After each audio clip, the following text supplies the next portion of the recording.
John Head here, Colony Realty Corporation on the Outer Banks of North Carolina, sitting in my office in Frisco today. Not the same as the last time I greeted you from the beach in Frisco, but certainly it's a beautiful day here.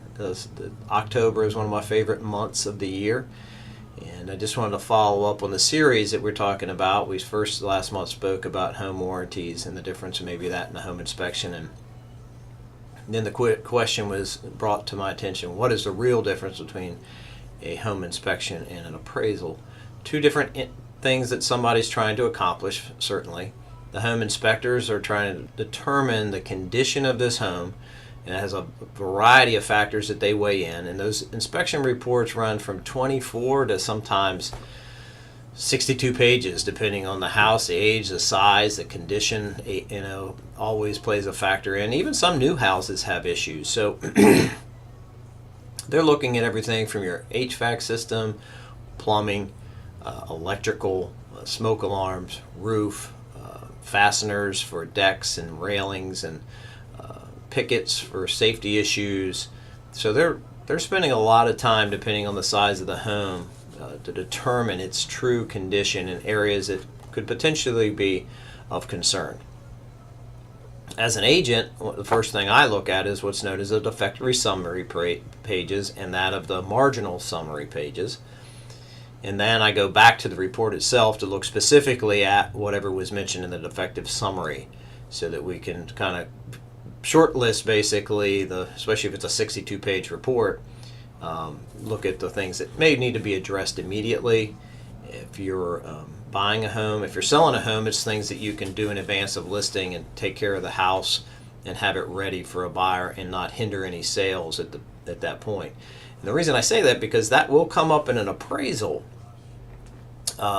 If you're looking to sell a home and you have some loose pickets or loose handrails or something to do with the stairs or anything inside the home that may not have a handrail, for an example, through the appraisal process they note that, then that's going to be an issue for an underwriter. They're going to want those things cured in advance of loaning the money. I can just flat out. That's the one time that the appraisal process and the home inspection process kind of blend in the things that they're looking at as far as the safety issues of the home.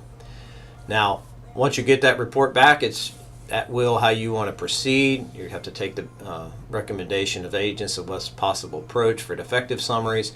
Marginal summaries normally aren't something it's just something you want to look at here in the future. But defective summaries are something that we may have to take immediate action on. And so we look and focus on those things first.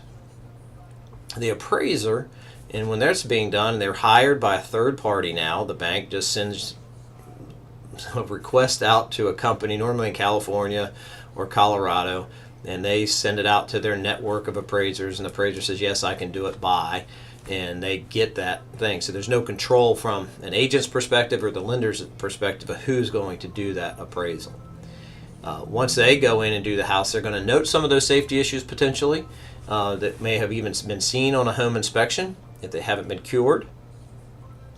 And then they're going to take at least 3 active comps, comparable listings that are on the market, which is typically the competition, and then what's most recently sold, and there could be 3 or 4 of those as well. So historically, though, in customary practices, 3 actives, 3 solds to derive a value of the particular property you're either considering listing or that you're considering purchasing.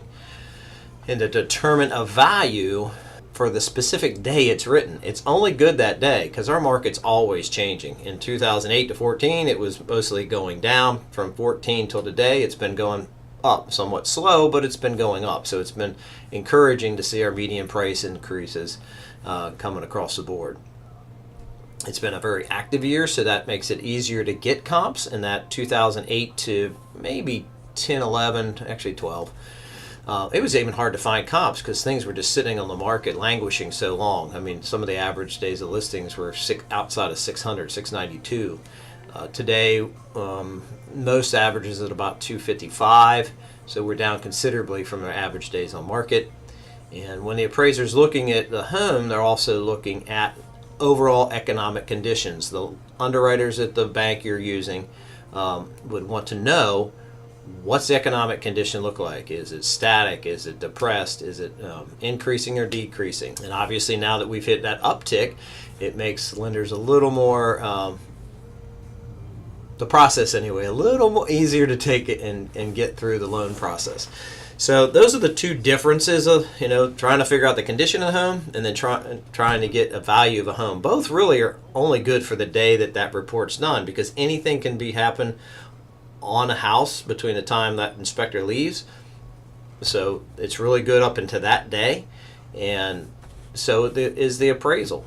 That in turn is just the day it is written and signed off by the appraiser themselves is the day it's good for that value. Market conditions change. So that's how the underwriters look at that.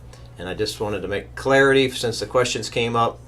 And if you have other questions you'd like to ask me, feel free to email me at john@colonyrealtycorp.com. That's JOHN @colonyrealtycorp.com. Or you can visit our sales site if you're considering making a purchase at colonyrealtysales.com. And again, that's www.colonyrealtysales.com. And then email me any of your questions and or concerns or follow-ups with this series of blogs.